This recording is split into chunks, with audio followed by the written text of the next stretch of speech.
Hello everyone and welcome back to my channel.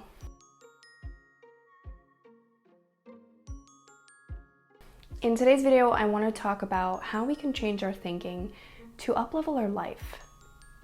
Before I get into today's video, I just wanted to welcome back anyone who is a returning subscriber. And for those of you who are not subscribed, welcome. Welcome to our family, welcome to our community. If you haven't already, go ahead and subscribe. I post videos every single Friday. And I want to introduce myself a little bit for those of you who don't know. My name is Bridget, and I'm a parent and mindset coach. So a lot of the videos on this channel, you're going to find that they're going to be topics related to stress management, coping with hard times, dealing with grief and trauma, developing a growth mindset, and a lot of things like that. So if you want to check out a couple of my other videos, go ahead and do so. I want to quickly backtrack before we get into the juiciness of the video. As a society and culture, we thrive on the busyness that life brings us, and we thrive on that hustle, right? We're constantly trying to do more, to be more, to see more, and it poses a lot of consequences for us because we tend to put band-aid situations on the more emotional aspect of things. So especially our mental health, we tend to avoid our real problems. We tend to distract ourselves and, just push it under the rug. We don't accept enough of where we are right now. And I want to point that out because I think it's important to note that in order to, change our thinking, to move forward in life, we have to have acceptance. We have to acknowledge that those problems exist. And as you'll see, as you venture out into the other videos that I have, mindset has always been the biggest thing for me. And it's largely why I created so much change in my life. You can go back to a couple of other videos where I talk about my story, dealing with trauma, and like having these negative conditioned beliefs that I had about myself from childhood. And before I made any change in my life, it always started out with a thought that I had about myself that I learned to change, learned to look at in a different way, which is what I think mindset really is. It's really just like a change in perspective or a change in our awareness. But changing our thinking really brings in that optimism, and it allows us to make room for the growing and expansion that we so crave. So as you guys know, I will always introduce a little story, a little tidbit about why this really affected me. When I was younger, one of my biggest beliefs was that I always had to put up a facade when it came to my parents, my relatives, extended family, friends, peers. I always had to be so cautious about who I was portraying myself as. I would think twice before I did anything, maybe even 4 times before I did anything, because I was so fearful of being judged. And this thought was something that I had since I was, too young to remember.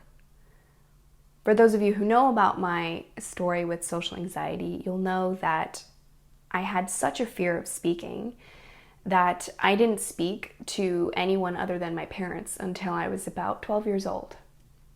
That was the harsh reality of it. And because of that fact, because I was so focused on analyzing everyone around me and not analyzing myself enough, I became hyper aware of the fact that, maybe other people are watching you more than they think. And it's because I did it myself. So long story short, it led me to believe that I had to put up this front. I had to be someone who I wasn't. Otherwise, I wouldn't be accepted. And that lie that I kept telling myself over and over and over again conditioned me in such a way that I became so fearful to make a change in my life, so fearful to get out of my comfort zone. And it wasn't until I changed my thinking that I realized that none of that really mattered. And in order to change my thinking, I did a few things. The first thing I did was I showed up for myself. I took stock of my own needs, whether that being internal or external needs. So internally, I knew I needed to do a little work. I knew I needed to discover more lies that I kept telling myself, more beliefs that I had that weren't serving me anymore. And with that, I realized that I really needed to get out of that comfort zone. I needed to show up for myself more in order to make a big difference in my life. I had to do things that I didn't want to do. I had to say things I didn't want to say. So just to give an example of what that might look like in your life, say, working out is super hard for you. You can't find it in your schedule, or you're just constantly giving yourself excuses as to why you can't work out. Showing up looks like doing something despite how you feel on the inside, despite how much you really don't want to do it. Showing up looks like waking up earlier. Showing up looks like taking care of yourself when you don't want to. And a lot of people ask me, well, is there a certain point where I'm pushing it too much and not actually taking care of myself? And there's definitely a balance between pushing yourself, showing up for yourself beyond your limits, or your internal limits that you've set for yourself, and actually taking days where you physically need to rest or mentally need to rest. Because I take those days too. But I also take days where I push myself outside of my comfort zone to places that I never thought I could go. And that, my friend, is the only way we will see growth, is if we push beyond our limits. So from going back to my example, showing up for me was speaking in front of a crowd in a large room filled with people who I'd never met before. Showing up looked like making my first call to a potential client, even though I was scared beyond belief. Showing up looked like waking up earlier to get things done in the morning, to take time for myself, to get away. And here's why this is super important, because showing up and committing to ourselves, actually holding a promise and then seeing it through, builds confidence. It builds that self-esteem, and it is so motivating, you have no idea. There has been nothing better when I told myself that, I'm going to do this. And I'll be sweating before a call. I'll be shaking. I'll be just so nervous internally until I realize what's happening to my body. I realize that my hands are sweating, my heart is pounding, and I ask myself, for what? Why am I so nervous, right? What is the worst case scenario? And I push myself. I put on something motivational and I just get really pumped up. And then I do it. I follow through even though I really, really, really didn't want to do it. And the payout is amazing. Because then you realize that, you worked this up in your mind so much that it became so painful, so debilitating, and, it really wasn't that bad. It wasn't. In fact, it was rewarding because I did it. I committed and I followed through. So the second part of that is, like I mentioned, asking those questions. We need to ask ourselves and dig deeper about why we don't want to do the things that we know we need to do. Why we're not following through on the goals, why we're not showing up for ourselves. For example, why does it bother me when this happens? Why do I feel unhappy when this happens, or when I'm in this situation? Or why do I feel happy when I'm in this situation? Why do I feel uneasy about this? We need to ask ourselves these hard questions in order to step outside of our comfort zone, which is our next one, stepping outside of our comfort zone. And I kind of already touched on this. When we are able to get to a point where we're a little bit outside of our comfort zone, or even extremely outside of our comfort zone, that's a point where we give ourselves the opportunity for growth. Because growth doesn't happen when we're comfortable. None of these big things happen in life when people are comfortable. Think about successful people. Like Steve Jobs, for example.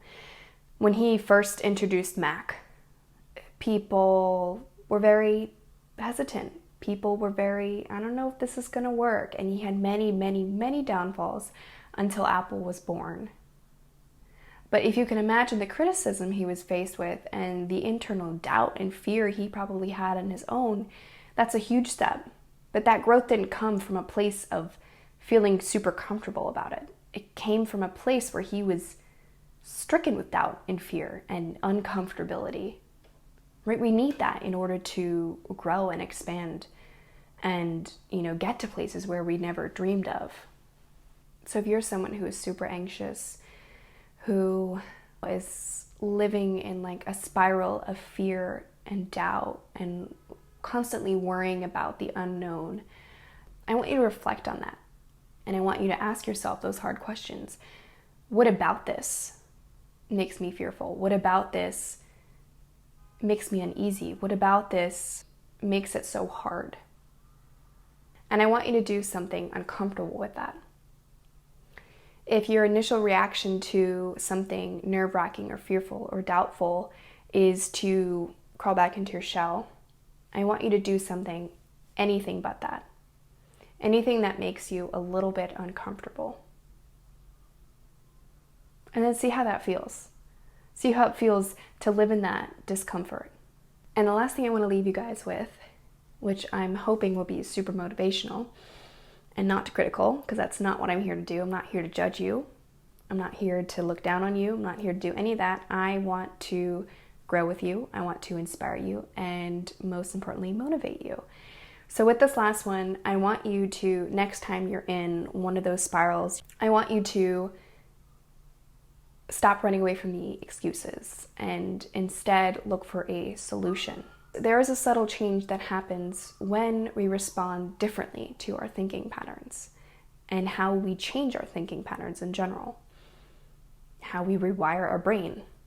So if you're the type of person who is always saying, I would do this, but I would do that, but I want you to consciously shift your focus when you hear yourself say but, when you hear yourself saying an excuse, and instead look for a solution. Instead of the but, look for the how. So just to recap, today we talked about how we can change our thinking and level up in life. It's showing up, asking yourself those tough questions, getting uncomfortable, and looking for solutions instead of those excuses. Before I end today's video, I wanted to announce that spots for that free coaching session are still open. So if you'd like to secure your spot, I'm going to leave the link down below. For those of you wondering, well, who the heck, how do I know if I'm the right person? How will I know if I need a coach? This is for those of you parents who are looking to level up in your personal development journey. If you're looking to get more confidence, to ease that anxiety, look for more holistic approaches, this would be for you. So I hope you guys liked this video. I hope you found it helpful and useful as always, and I'll see you guys next time. Bye.